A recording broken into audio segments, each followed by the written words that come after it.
Bom dia, boa tarde, boa noite, torcida colorada. Estamos iniciando mais uma edição, a quinta edição do Boletim Colorado por Estrela Bet, que nessa semana começa repercutindo a reestreia de Eduardo Cudê na Casa Mata do Internacional. Em partida da 16ª rodada do Brasileirão, o Inter empatou sem gols com o Bragantino fora de casa na tarde de domingo. O Colorado foi a campo com a escalação mais estrangeira de sua história. 7 dos 11 titulares nasceram em países que não o Brasil.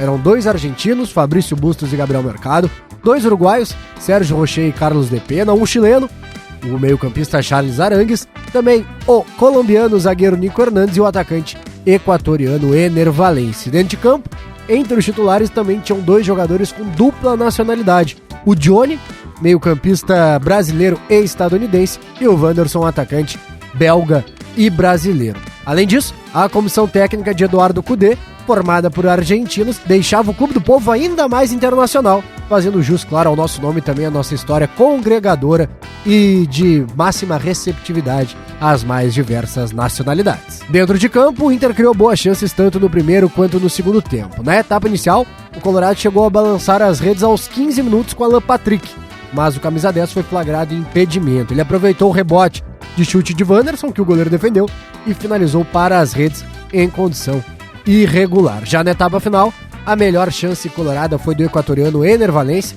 servido por Alan Patrick. Ele invadiu a área pela esquerda, soltou a bomba de perna direita, a bola ainda desviou do zagueiro, tocou na ponta dos dedos do goleiro e por um pecado explodiu na trave, impedindo aquele que seria o gol do Internacional. Na reta final do confronto, um lance ainda no mínimo duvidoso. Ener Valencia dentro da área sofreu um carrinho violento de Léo Ortiz, que depois de acertar a bola atingiu a perna de Ener Valencia, levantando bastante a sola da chuteira, mas o lance foi considerado normal tanto pelo árbitro de campo quanto pelo árbitro de vídeo. Assim, o Internacional, na reestreia de Eduardo Cudê, contando também com o estreante Sérgio Rocher fazendo boa atuação no gol, empatou em 0-0 com o Bragantino, chegou aos 23 pontos na tabela e segue próximo dos times de G6 e G4 do Brasileirão. No próximo sábado, o Colorado enfrenta o Cuiabá dentro de casa. O serviço de jogo já está aberto no Mundo Colorado, ingressos à venda para sócios de diversas modalidades, check-in também liberado, e o Colorado conta, é claro, com o apoio da torcida na 17ª rodada do Brasileirão.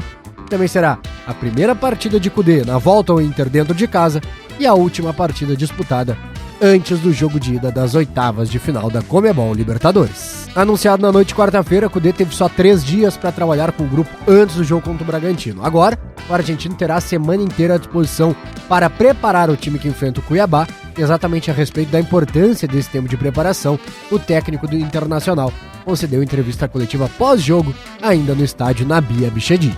A verdade é que o tempo era 2 treinos nada mais, mas eu queria estar, queria acompanhar o grupo e eles trabalharam muito bem. As coisas que acontecem normalmente, como o sábado ter que viajar, o que teníamos para fazer, porque quando troca o jeito de treinamento, de tudo, sai do olho para os jogadores. Pero o que falei sempre, a vontade que tem os jogadores é muito importante. E bom, acho que sim, o que eu pude perceber que tem que trabalhar coisas como ter mais a posse de bola, a troca de passe, mas em 2 dias trocar o jeito, como falei anteriormente, é muito difícil. Eu sempre falo, não é melhor, nem é pior, é diferente. A semana que começa também é muito importante para o celeiro de ases. No Sub-17, o final de semana reserva a finalíssima do Gauchão, enquanto o Sub-20 tem pela frente a disputa do jogo de volta das quartas de final do Brasileirão. Primeiro com o Sub-17, que no próximo sábado disputa o jogo de volta da final do Gauchão. A ida no CT de Alvorada foi encerrada com empate 1-1, mas antes volta a campo na terça-feira pelo Campeonato Brasileiro. No último jogo que disputou, o Sub-17 Colorado venceu na terceira rodada do Brasileirão o Ceará no CT de Alvorada pelo placar de 4-1. O primeiro gol da partida, diferente do que o placar pode sugerir, foi marcado pelo Ceará, gol do atacante Carlos Eduardo, mas ainda no primeiro tempo, o celeiro chegou ao empate com o Alex. O meio-campista aproveitou o rebote de chute que ele mesmo mandou na trave e, frente a frente com o goleiro, completou para as redes, deixando tudo igual em Alvorada. Primeiro tempo encerrado, placar de 1-1. É claro que o centroavante Ricardo Matias, artilheiro que vive fase iluminada na base colorada, também deixou dele.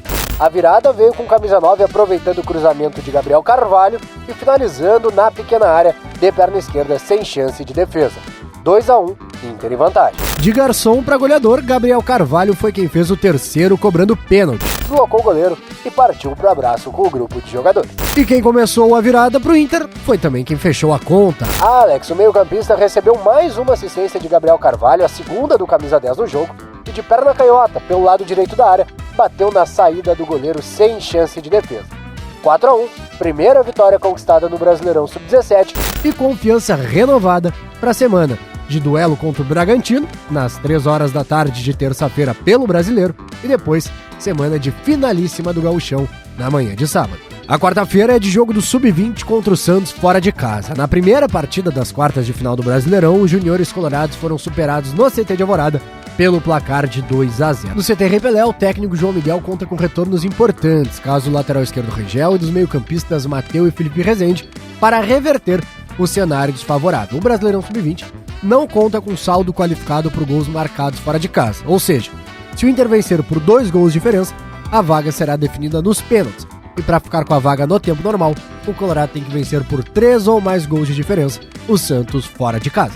O começo de semana também foi muito importante para o Inter em assuntos além das 4 linhas, já que na noite de segunda-feira o Conselho Deliberativo do Clube do Povo esteve reunido para discutir e deliberar acerca das propostas da Liga Forte Futebol, a LFF, e da Libra, a Liga do Futebol Brasileiro, apresentadas para o Internacional. Depois de um primeiro momento destinado à discussão das propostas, os conselheiros e conselheiras do Internacional partiram para a votação nominal, que definiu pela aprovação da proposta da Liga Forte Futebol, a LFF.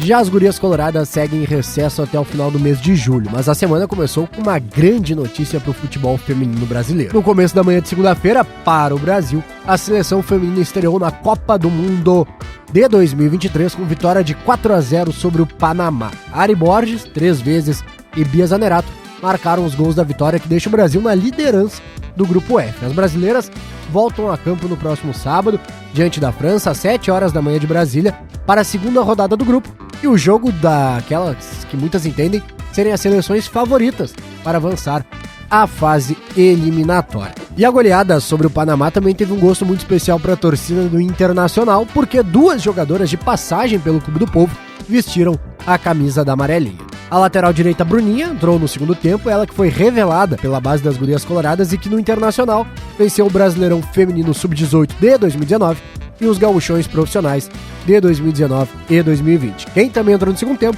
foi Duda Sampaio, camisa 10 do Inter na temporada passada, quando foi eleita a melhor jogadora do Brasileirão Feminino. Fica, é claro, a nossa torcida pelas brasileiras e, na próxima semana, a atualização do resultado do jogo contra a França. Informado o que de mais importante aconteceu na semana que passou, a gente abre agora aqui no Boletim Colorado o Momento Estrela Bet.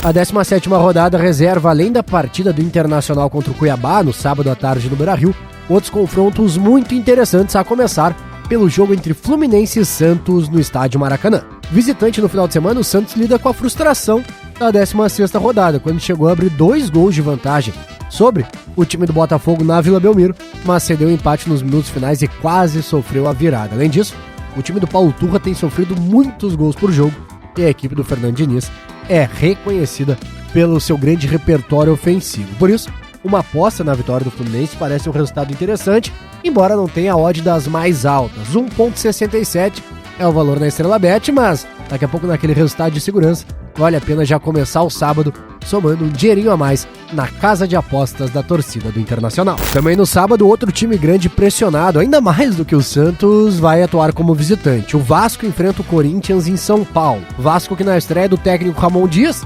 contra o Atlético Paranaense perdeu em São Januário por 2-0, mas chegou a dar algumas mostras de melhor futebol, enquanto o Corinthians vai a campo do meio de semana pela Copa do Brasil, enfrenta o rival São Paulo. Por isso, um pouco ousada pela fase recente dos times, mas com um bom retorno, seria uma aposta no empate de Corinthians e Vasco na Neoquímica Arena, resultado que tem uma odd na Estrela Bet de 3,44. E para fechar, ainda no sábado, uma partida entre duas equipes campeãs brasileiras nos últimos anos. Atlético Mineiro e Flamengo se enfrentam com o mando de campo do Galo. Se enfrentam no jogo que colocará frente a frente o time do Filipão, descansado por uma semana de treinos, contra a equipe de Jorge Sampaoli, que também vai a campo pela Copa do Brasil no meio de semana. Além disso, o Filipão ainda não venceu a frente do Galo e precisa muito de um bom resultado para dar confiança antes dos mata-matas da Libertadores contra o Palmeiras. Flamengo, envolvido na Copa do Brasil, envolvido na Libertadores no meio de semana, pode ser que deixe o Brasileirão em segundo plano, e assim, uma aposta na vitória do Atlético fica interessante ainda mais quando a gente confira uma odd de 2,22 na Estrela Bet.